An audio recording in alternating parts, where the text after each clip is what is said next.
السلام عليكم الاصدقاء، كنتمنى تكونوا مزيانين وتكونوا بخير. في هذا الفيديو هذا غادي ندوي على واحد الموضوع مهم بزاف. سواء كنتي عارف القضيه ديال الرسائل ولا ما كنتش عارف القضيه ديال الرسائل، فهذا الفيديو مهم بزاف. فإلا كان ممكن ولا قدرتي انك تسمعه بوحدك، بغيت انني فريمون تكون مركز مع هادشي اللي غادي نقول، حيت هذا الموضوع اللي غندوي فيه واحد الموضوع مهم بزاف. سواء كيف ما قلت كنت عارف القضيه ديال الرسائل او لا ما كنتش عارف القضيه ديال الرسائل، فكلشي في هذا الفيديو غنشرحو. ضروري انك تعرف هذا الفيديو هذا، ضروري انك تفرج فيه من شر الخير، حيت غندوي في واحد الموضوع مهم. سواء كنتي داخل في التعافي، سواء يلا غتبدا التعافي، سواء هذا فيديو مهم بزاف. فنتمنى انك تركز معايا، نتمنى انك تكون بوحدك. تيليشارجي الفيديو خليه عندك تسمعو من بعد. المهم اللي بغيتي، المهم الاساس عندي هو انك تكون مركز وتسمعني مزيان في هادشي اللي غادي نقول. في هذا الفيديو هذا باغي ندوي على الاخ الجزائري.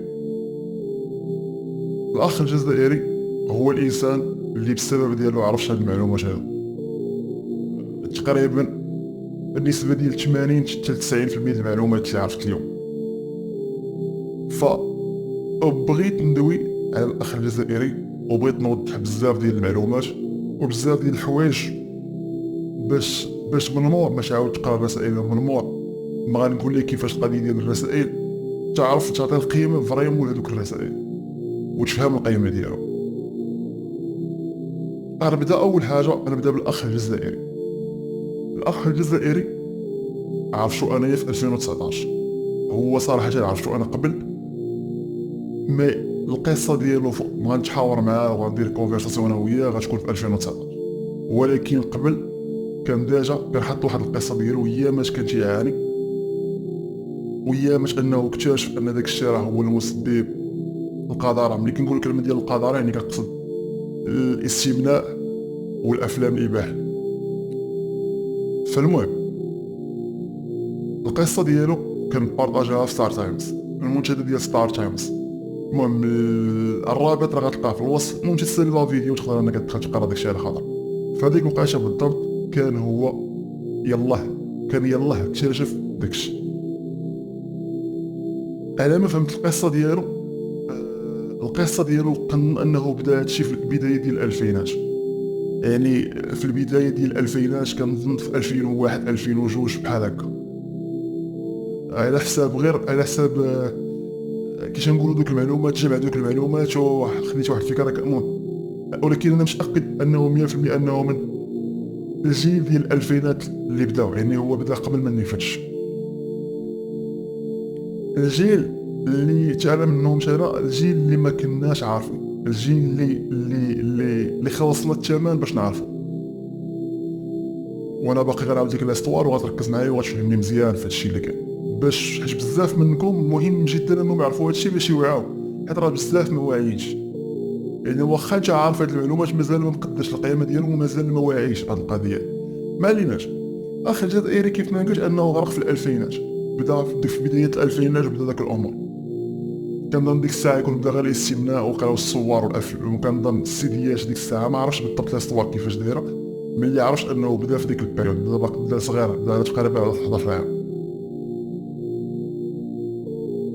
غادي نسبقوا الاحداث باش تعرف الاحداث اكثر. راه القصه كاينه كيف ما قلت لك غتلقاها في الرابط الوصف. ديجا القصه ديك ديجا بارطاجيتها، راه غتلقاها غنحطها في الوصف ديال هذا الفيديو هذا، تقدر انك تدخل وتقراها الا كنتي ديجا ما قريتيهاش. غادي نسربيو الاحداث. غيطرى ليه واحد الحدث اللي في العشرينات في عمرو، انه غادي يمشي للعسكر. هذيك الساعه كان غارق، وكان من ذاك النوع لان كيف ما قلت لك في ديك البيريود ما كانوش المعلومات نهائيا، تقريبا ما كانوش المعلومات. دونك القذاره كانت ما عمر فكر ان القذاره غتكون هي السبب ديال هادشي. كان تيقول ان ما يمكنش، او واش هذوك السلوكيات البساط غادي يديروا، غادي يسببوا هاد المشاكل اللي كنعاني منهم من الاضطرابات ومن بزاف ديال الحوايج. فقال انه مشى لديك القضيه ديال مشى للعسكر كيف ما قلنا، الجنيد الاجباري ديالهم في الجزائر. دوزت تقريبا دازت عليه، دوزت تقريبا تما عام، من مور عام تعافى كليا من داك الشيء، ولا انسان عادي ولا انسان طبيعي الى اخره. انا كنحاول نختصر لك، كنت باقي نوصل للنقطه الاساسيه اللي بغيت نوصل ليها، فمواش نطول عليك بزاف في الهضره. المهم، مونامور ما غادي يسال العسكر كيف ما قلنا انه غادي يتعافى، ولكن حيت هو في بالو ما كيف مش نقولوا ما على بالوش بلي راه القذاره هي السبب ديال دوك الاضطرابات، والقذاره والغناء التخيلي هما السبب ديال القذارات، غادي يعاود يرجع لدوك السلوكيات وغيبقى غارق فيهم مزيان. غادي يبقى غارق في ديك السلوكيات، غادي يغرق اضطرابات نفسيه، غادي يغرق وساوس، غادي يغرق بزاف، غيوصل لواحد النيفو اللي غير متوقع لدرجه ان حتى الشهوه ديالو غتبدل. غيطراو مجموعه ديال الاضطرابات اللي حرفيا خايبه. وهنايا هذاك الشيء اللي انا كيف ما قلت، انا ما كنلومش الجيل اللي طالع، ولا عفوا ما كنلومش الجيل القديم، انه فريمون ما كاينش معلومات. واصعب حاجه طرات لهاد الاخ الجزائري بالنسبه ليا هي انه ملي كتكون غارق وما عارفش في المسببات وما كاين لا معلومات قدامك لا والو، بالعكس المعلومات اللي دايره بك ما كتعاونكش، لانه في ديك البيريود اللي مشيتي باقي دابا كنظن مشي طبيب نفساني غايقول لك داكشي، لا داكشي ما كيدير والو. قضيه طرات لي انا في ديك الساعه يوتيوب ولا ساعه كلشي كتبقى لنا هادشي راه شي حاجه اللي عاديه. فالحاجه اللي مشى في الطريق اللي كانت غتكون تقريبا الاغلب ديال الطرقات ديالكم والاصدقاء ولا كلكم كنا تكونوا شدوا شويه الطريق، ان الشيء انني راه مسحور، انهم يديروا ليا شي حاجه هي السبب اللي موصلني هادشي. وفعلا داكشي اللي غادي يدير، وهذه كيف ما قلت لك غادي يمشي غير مع انه مسكين كان غارق في الرعب الاجتماعي، كان غارق في بزاف ديال الحوايج، غادي يمشي غيتعلم الرقيه لراسو، حيت ما قادرش انه يمشي عند راقي يرقي وداكشي، غيتعلم الرقيه لراسو، غيتعلم الرقيه كنتي التفاصيل ديالها، غادي يجرب على راسو، ما غيلقى حتى شي حل، ما غيلقى داكشي ما غينفعو بوالو. بدا شي يفكر، وانا كنحاول نختصر لكم بزاف باش نوصل للنقطه المهمه اللي بغيت نوصل ليها، ولكن راه ملي غتقرا القصه ديالو وملي غنقول لك الرسائل وديك الامور غتفهم بزاف ديال المعلومات على الاخ الجزائري اكثر من هادشي اللي غادي نقول، حيت هو كان كيفصل وكيضرب لي ديتاي ديال لي ديتاي، ولكن مهم جدا انك تركز معايا، كنحاول نختصر ونلخص. واحد النهار فهمتيني غادي يبدا يقول ان هادشي اللي كيطرا ليا عنده سبب، عنده واحد البنزين ديالو، فهمتي، عنده واحد الوقود ديالو اللي كيشعل هادشي ما يمكنش انه من نور راسو، فهمتيني. جرب داكشي ديال الرقيه، جرب داكشي ديال السحور، ما والو، ما كاين حتى شي حاجه. فبدا تيفكر. هنا سبحان الله غادي يجي العقل ديالو غيتفكر هذيك المرحله ديال العسكر، غادي تفكر كيفاش انه من مور ما دوز ديك المرحله ديال العسكر اللي كانت بدون، يعني كان ديك الساعه ملي كتكون في العسكر راه تيكون ما عندك لا تليفون لا والو، اللي تقريبا كان مجبر انه يدوز تقريبا عام او 8 شهور ما قالتش بالضبط بدون غناء تخيلي وبدون بطبيعه الحال قذاره، وغيتفكر كيفاش انه تعافى. فتما غادي تاكد بنسبه ديال تقريبا ديال 90% ان هادشي اللي واصل ليه من اضطرابات وهادشي اللي واصل ليه من حياه مخرقه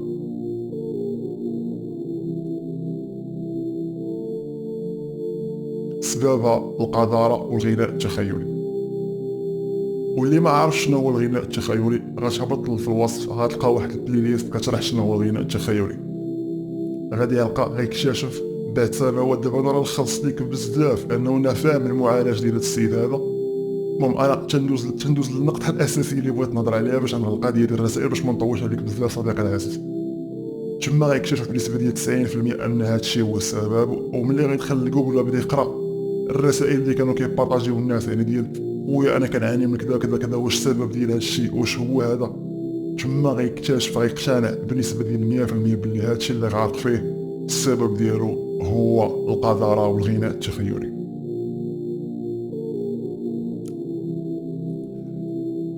السيد كيف ما قلت انه في 2015 غادي يبارطاجي الاستوار ديالو، وديك الساعه كان باقي كيعاني، ديك الساعه بحال يلاه فاق، فهمتيني، يلاه فاق.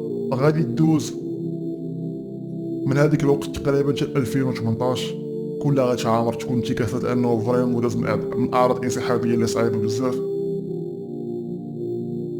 حتى 2019 اللي دوجها انا وياه المجمع كان في ابريل بالضبط. عاد تما بالضبط، عاد غيبدا فهمتيني غنعرفو تما، عاد قدر انه يدوز عام نقي صافي تما بقى غادي مستمر في التعافي ديالو. غتقول لي شنو لاستوار، شنو هادشي اللي بغيتي تقول، شنو هاد الهضره هادي كامل؟ باش نوضح واحد الحاجه، الحاجه الوحيده باش دابا ندوي القضيه ديال الرسائل، عاد ندوز من بعد نهضر على بعض الامور، وفي الاخر نقول لك كيفاش انك كتلقى الرسائل وكيفاش تقرا ديك الرسائل وكيفاش كنظن انه من مور ما غتسمع داكشي اللي بغيت نقول، عاد تقرا الرسائل غتقدر القيمه ديال دوك الرسائل، ولا غتقراهم واخا انت راك ديجا قاريهم غتعاود ترجع تقراهم من الاول وتقراهم بواحد الطريقه متماعنه، بواحد الطريقه واعيه اكثر. الاخ الجزائري ملي عفاق، ملي عاق، حيتاش باش نكونوا المهم ملي عاق تقريبا يعني من اللي بدا التعافي ديالو، كان مسكين ديما كيحاول انه يعاون الناس. انا هاد القضيه اللي غنكتشفها في تقريبا في 2021 بارازار. كنت بالسميه ديالو في واحد الجروب، وكانوا كيطلعوا لي كومونتير ديالو، يعني كان كيكتب التقبيه، كان تيكتب تيكتب جريده قداش مثلا شي واحد كيسول مثلا شي سؤال مثلا واش الاكتئاب باش كتسببوا القذاره مثلا، كتلقاه كيكتب لك جريده مجله صاحبي، جريده قداش صحيفه كتشوف. حيت مسكين بالرجوله كان باغي انه يفيد الناس، كان فريمون باغي انه يبارطاجي مع الناس، كان باغي فريمون انه ينقذ اكبر قدر ديال الناس. فالحاجه اللي بغيت نوصل لك هو انه الجيل القديم، سواء كنتي دابا انت من الجيل القديم، سواء كنتي من الجيل اللي بادي ومسوا كما كان في مكان العمر ديالك، خاص تعرف بلي الجيل القديم راه داز التاريخ ديالو بصح. الجيل القديم راه ما لقاش المعلومه. راه هاد الدري انا باش نشرح لك هاد الاخ الجزائري هذا اللي كندوي دابا عليه، يعني يكون ما جابوش الله في ديك الوقيته، كون دابا انا باقي دابا ما عرفتش فين غادي نكون، كون راه حماقيت، كون راك دابا كتلقاني خارج في الزنقه في الزنقه غادي كتقول شوف هاد الحماق هذا نهار شنو غيكونطرالي، كنت غادي نكون حماقيت فهمتيني. فالحاجه اللي بغيت نوصل لك، شوفوا ان هذاك الانسان باش عرف هادشي عن طريق التجربه، وماشي كاع الامور كتمنى انك تعرفوهم عن طريق التجربه، ومنهم هاد القضيه هادي، لانه ملي كتكون عن طريق التجربه يعني راه مسكين هانه، انت ما عارفش شي معلومه، ما كاينش شي واحد اللي كيبارطاجي معاك المعلومه، حتى واحد ما عارف اصلا. وشحال من واحد اللي غتلقاه في ديك البيريود ديالو كان غرق عامر اضطرابات وعرق، كاين اللي فهمتيني لقى حماق وفهمتيني حيت ما لقاش المعلومه. وهذا العبد الفقير اللي كيهضر معاك دابا، حتى انا دزت من ديك المرحله ديال انني ما عارفش مالي، وباقي ان شاء الله باقي ملي غنعاود لي الاسطوار ديالي باقي غتعرف القصه اكثر في هذه القضيه هادي. فالقضيه ديال الرسائل اللي بغيت نوصل، الرسائل هما دي كومونتير، دوك لي كومونتير ديالو حاولت انني نتقاتل انني نجمعهم وحطيتهم في التليجرام وفيسبوك. كنت بديتهم في شهر جوج تقريبا، فيهم تقريبا 108 118 ولا وقيلا، وزدت بارطاجيت معاهم الكونفرساسيون ديالي معاه، راه فيها فهمتيني مبارطاجيها من ا حتى زد ديالي، اول مره غندوي معاه مبارطاجيها معاكم من ا حتى زد.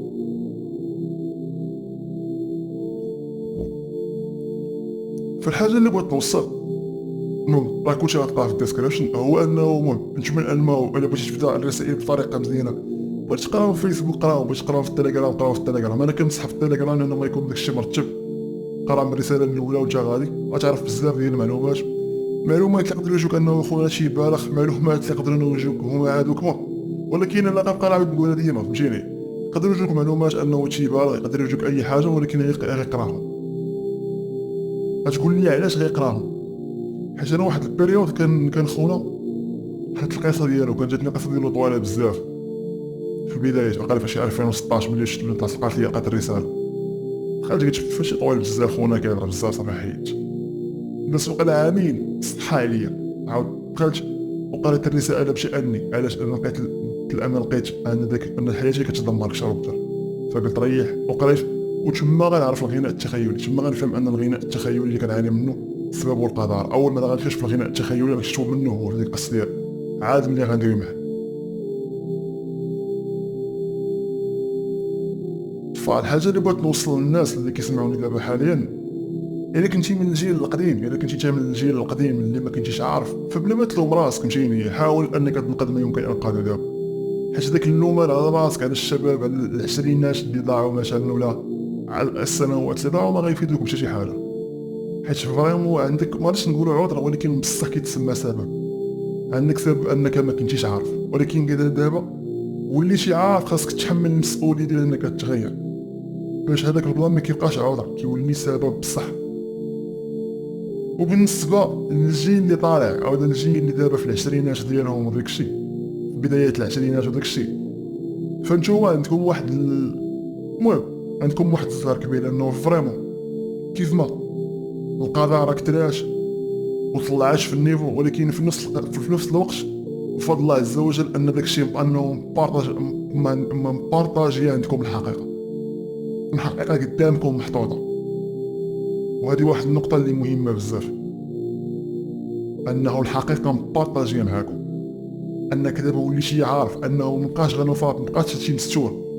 ولو الحمد لله بزاف ديال القنوات ولاو كيهضروا في هذا الموضوع هذا، ولا كلشي كيبارطاجي، ولا كلشي كيهضر، واخا كنختلف مع شي قنوات في شي امور، حيت باقي كاين واحد هذا موضوع غنتناقشوا عليه نهضروا فيه من بعد. ولكن بدا بنادم يمشي يهضر، بدا بنادم يمشي كيقول داكشي اللي كان، ما كبقاش داكشي مخبي. وهذه واحد النقطه اللي مهمه بزاف. دونك حيت دابا حاليا انت لقيتي واحد الانسان اللي بارطاجا معاك هادشي، وانا ماشي تنقول هادشي باش اتفاخر عليك وكذا، بالعكس، فقط دير المعلومه اللي كاينه، فحاول انك تقدر هذيك المعلومه اللي وصلاتك. حيت داك الانسان، حيت دوك الرسائل اللي غتقرا وهادشي اللي بغيت نوصل، راه مضروب عليهم 16 سنه ولا اكثر ديال التبارة، ديال الحماق، ديال الخناق اللي كان غيتفروح عليه، فهمتيني؟ وانت جايينك باردين، جايين كتدخل تيليجرام غتلقاهم مرتبين.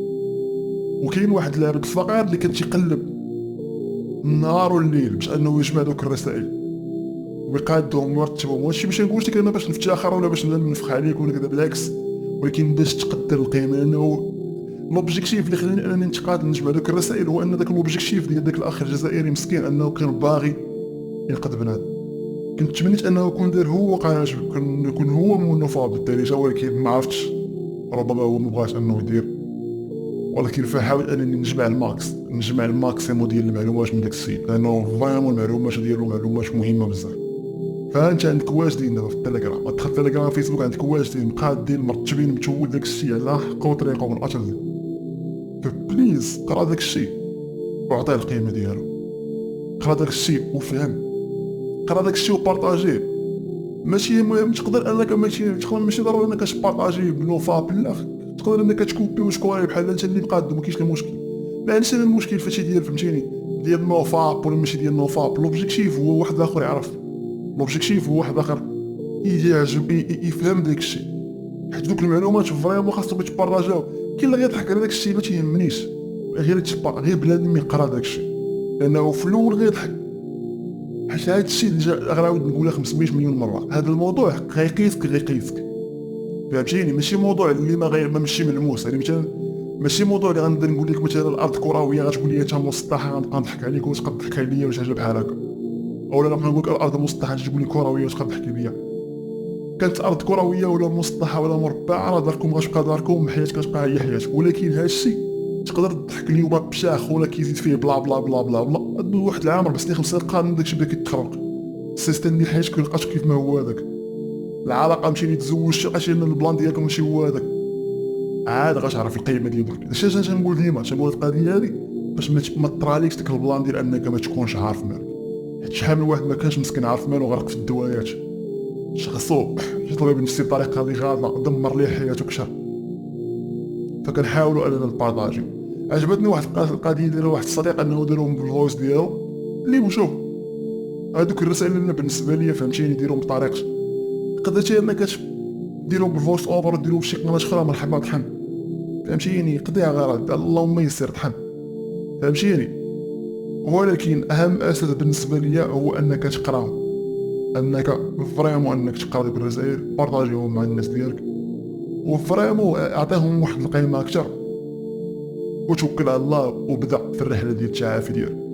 لان بزاف منكم، وهادشي اللي بغيت نوصل للجيل ملي كنقرا لي كومونتير،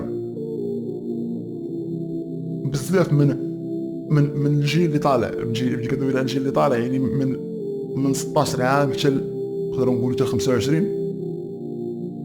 خويا نقولوا هاد المرحله هذه لي كومونتير ديالهم فهمتيني، كومونتير اللي كيضحكوني صراحه، يعني دي كومونتير اللي ما عارفينش القيمه ديال الوقت اللي هما.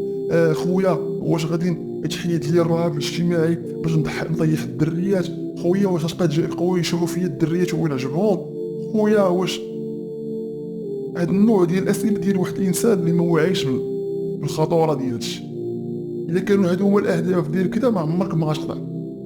وانا ما كنلومش شي واحد لاني عارف داك لاج ملي كتكون في داك لاج كيفاش العقليه كتكون، ولكن ما غتحس بالقيمه ديال داك الشيء غادي دوز الوقت. فانت في داك الوقت اللي انت فيها استغل الوقت انك تعافى راسك، تعافى باش ترد القوه لراسك، باش تصوبي والديك. حيت ملي ترد القوه لراسك غتولي تأدمغ من اعتقاد، تولي عندك طموح ويولي عندك بزاف ديال الحوايج. تقدر انك تصوبي والديك، تقدر انك تغير الحاله الاجتماعيه ديال داركم، تقدر انك تغير الحاله الاجتماعيه ديالك انت. ديك الساعه غتولي كتفكر في بزاف ديال الحوايج. فكيف ما قلت الرسائل غتلقاهم في الديسكريبشن، غتهبطوا في الوصف، راه غتلقى جميع الروابط، جميع الامور كامله.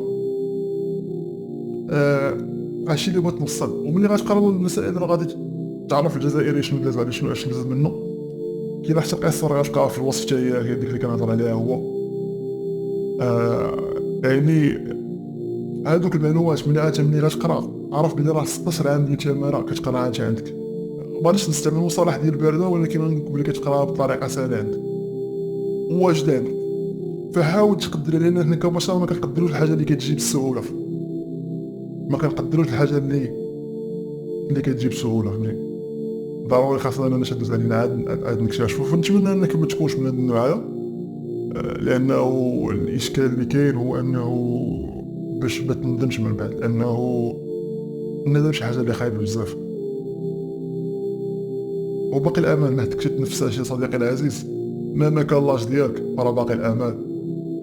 الحاجه اللي غنوصل بها هي كيف ما قلت تعاود تقرا رسائل داكشي في لاج كبير، وكنتي غتمشي المهم تقرا رسائل، بدا البروغرام ديالك. هادشي اللي كاين في هاد لا فيديو. كنتمنى انني نكون وصلت الميساج، كنتمنى انني نكون وصلت الرساله بالطريقه اللي خاصها توصل. وهادشي اللي كان اصدقاء، متنساوش انكم تدعموا مع الاخ الجزائري صراحه، لانه فريمون مستحق. ما عرفتش، نتمنى تكون دابا عايش بخير وتكون الامور ديالو مزيانه. حيت بزاف منكم كيقول لي واش نطرح السؤال ديالي انايا. هذاك الشيء الاصدقاء راه كنتحط في 2019 حتى 2021 تقريبا واحد العامين داكشي باش يعني واحد 5 سنين ولا 4 سنين باش واو كطير اصاحبي. واخا 2019 دابا راه 5 سنين. واو الوقت كدوز اخويا طيار. هادشي اللي كاين اصدقاء. شكرا لكم بزاف، شكرا بزاف انك وصلتي لحد هنايا. كنتمنى لك التوفيق، كنتمنى ان الامور تمشي مزيان، كنتمنى انك فريمون تشد التعافي ديالك بجديه، وان شاء الله تمشي الامور بخير. هادشي اللي كاين. معكم نوفا بالدارجه. السلام عليكم.